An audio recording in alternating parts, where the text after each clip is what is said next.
Hey guys, Captain Wanna back with another AFBeast episode. Factions, PvP, base raiding. That's what we do on the server. So, I have several apologies to make to you guys. A multi-layered apology, if you will. Apology number one. I'm sorry there's not been any AFBeast episodes out this week. I know you guys miss me terribly when I don't release one. That's because the server has been crashing like crazy. We're currently still running Direwolf 20 version 1.0.18.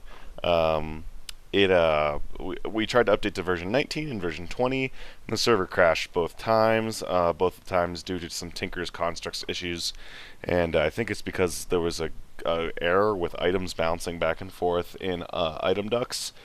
Tinker's Constructs, I meant thermal expansion.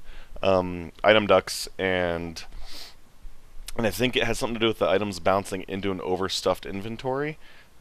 So yeah, there was that, but I think we finally have that issue resolved. I've been making backups every morning and evening whenever I remember, just in case the crash happens again, so we don't lose hours and hours and hours of work. The other thing is, I apologize for my voice. I just got back from a concert. It is, in fact, 2 a.m. here in Denver, Colorado. So, yeah, my voice is a little shot. It was Rodney Adkins, for those of you who are wondering. He's a country guy. I know some of you don't like country, and to you guys who don't like country, you need to learn what music is. Yep, I said it. You need to learn what music is.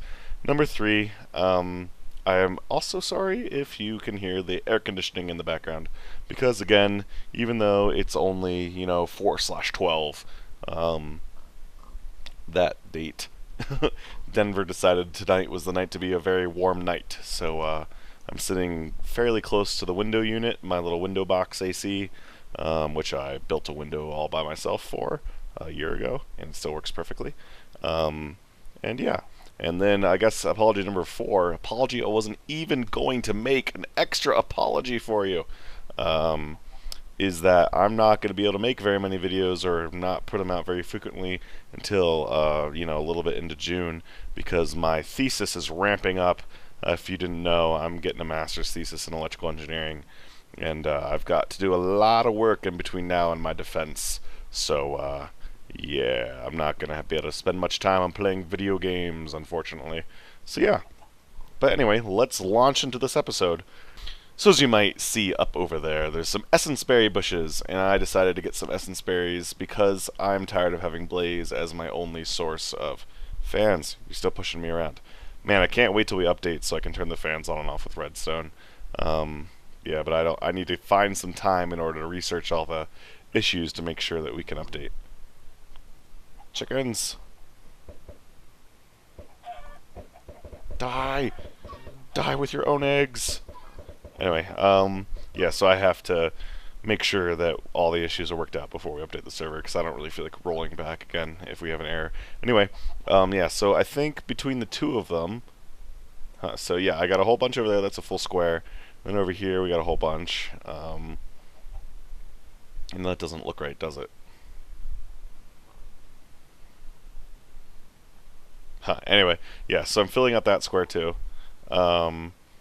And I just want to make sure we have enough so that I can keep filling out everything, or keep filling up my mob essence system with essence berries. Because as you may or may not know, oh my gosh, I have so many eggs. Where are all these eggs coming from? Why, do I still have eggs? No, I don't. Good job. Alright.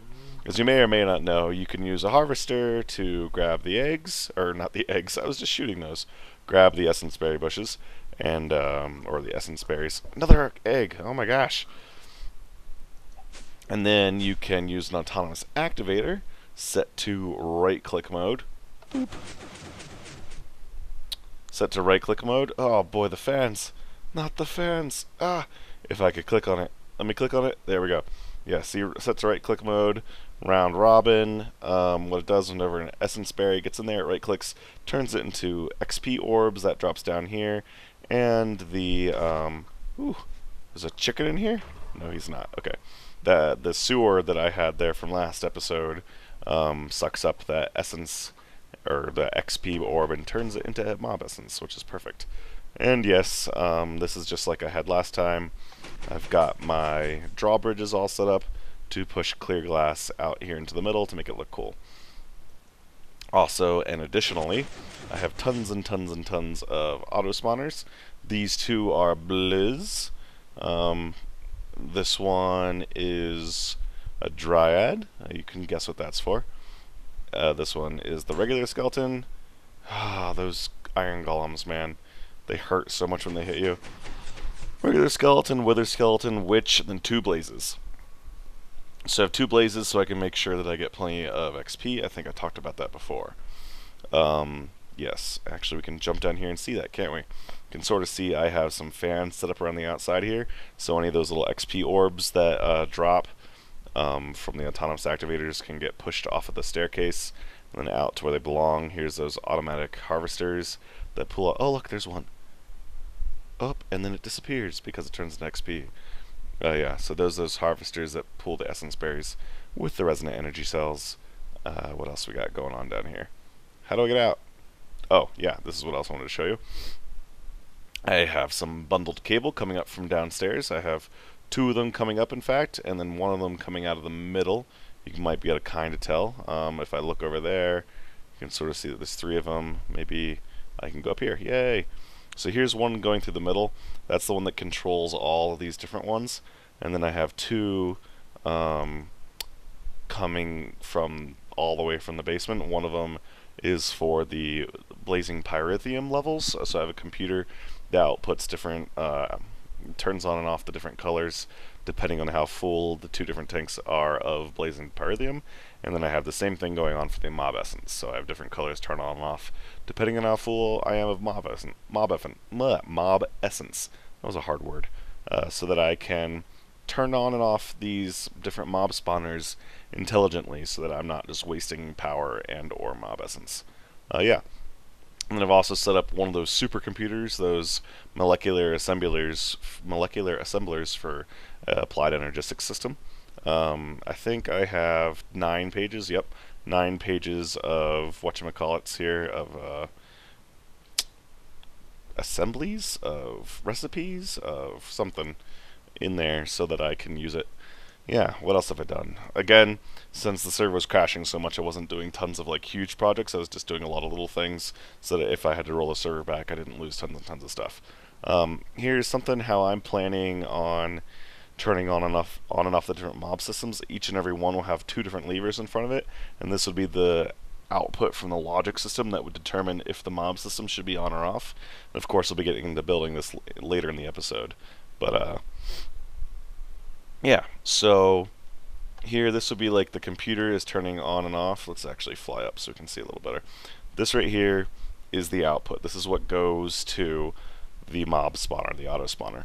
If the light is on, it means there's a redstone signal sent to the auto spawner, and that means that if there's a redstone signal, the auto spawner won't spawn mobs. If it's off, it means the auto spawner is allowed to spawn mobs. So right now, the auto spawner will be allowed to spawn mobs. When you flick it, I like to have it inverted because of the way I'm planning on setting this up. So now that it's on, it's basically saying that no mobs can be spawned. So on and off works perfectly. So yeah, that's the input from the logic system. This guy right here would basically be saying allow input from the logic system through, turn input from the logic system off. So now if I flick this on and off here, you can see that the output light there isn't reacting. Yeah, and this right here would be like a master override switch. So if I turn that bad boy on, yep, turn that bad boy on, you see no matter the inputs I get, it's still the redstone signal's on so that I can't influence it. And the way we're doing that is with a multiplexer.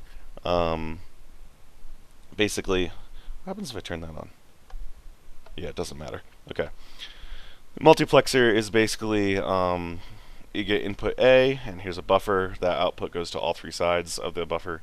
Input A and input B. Input B is basically an inversion if there's nothing coming through input A, and then input B would say invert whatever coming is through the sample. Input A says just directly output, and if both input A and input B are on, it basically locks it so that nothing happens. So that's why I have a redstone signal going around and then back into input B, so that with this guy, so that way I can control whether or not it goes on and off. So that would basically be like, okay, override all the signals and make sure it can spawn no matter what. This will be like override all the signals and make sure it never spawns, and this one would be like behave normally. Great. I think that was really complicated to explain. I don't know why. What else have I done? Some cool little visual effect here by having an Ars Magica whatchamacallit on top of, what are these called? I don't even know. But one of those things that develops, makes energy for Ars Magica. Put one of those on top of some clear glass with a little drop down. It just looks really cool from a distance. I don't know. Oh yeah, there's a cool thing downstairs. Let's go look at that. So down here, been experimenting with how I can attack things from ranged automatically. As you can see in here, I have one of those Tinker's Constructs bows and some regular arrows. And if I turn this system on, you'll see that it should start shooting. Yeah, there we go. You can see the arrows coming in, hopefully. And zoom. Yeah. So you can see the arrows sort of coming in here. Ow! And hitting me. Yeah. So here's a system to automatically shoot arrows. The way it works is you leave the autonomous activator to only select first slot and hold it on right click. And what that does is, oh, and then I have a RS latch. So basically when this timer goes, which I have it on 3 seconds, when the timer goes, it first triggers this side, which basically says release the drawback, and it triggers this side, which says start drawing back. So 4 ticks later, it triggers this side. So basically, the redstone is saying enabled high. So while this thing is on, which it is right now, it's basically holding the right click, which if you remember when you're holding it with a bow, if you hold right click, you're drawing it back. And then when you release it, it shoots. So it's holding right click while this is on, and then that thing ticks around to 3 seconds. Then it fires this side, which basically says turn off, so release right click. So it shoots the arrow out. Yay! So that was a test there, and I might be implementing it in something like that in the middle there. But who knows? And then down here, there's one more thing I wanted to show you before we get into actually building stuff. Been experimenting with an ME system a little bit. So basically I was trying to figure out, alright, I don't want to always wait for this system to craft things when I need them. Like let's say I have, for example, blaze powder, no. Sulfur! Yay, I have sulfur that I want to keep stocked because sulfur is not going to be produced naturally through my mob system or anything like that. But I need sulfur to make my blazing pyrithium. So how do I do that? Well, I could have a system that basically says keep a certain amount of sulfur stocked. And basically the way I do that is, alright, so I have a storage bus here that says keep sulfur stored there. Great. Then I have a level emitter here which says when levels are below 256, turn on. So right now, the levels are above 256 because 218 plus 64 is higher than that. And so it's off. But if I were to, is there any power in this? Of course not. Do I have a wrench on me? Of course not. If there were power in this, and I could actually tell this thing to run, again, this is just a test system, that's why I don't have any power. Yeah. So if there was less than that, this level emitter would turn on, which basically says this precision export bus should start exporting things. So this export bus is saying export sulfur and always craft the items. So if it receives a redstone signal, craft items. Where is a crafting recipe? Oh my gosh, right here. I have a crafting recipe which says 1 blaze rod equals 1 sulfur through a pulverizer.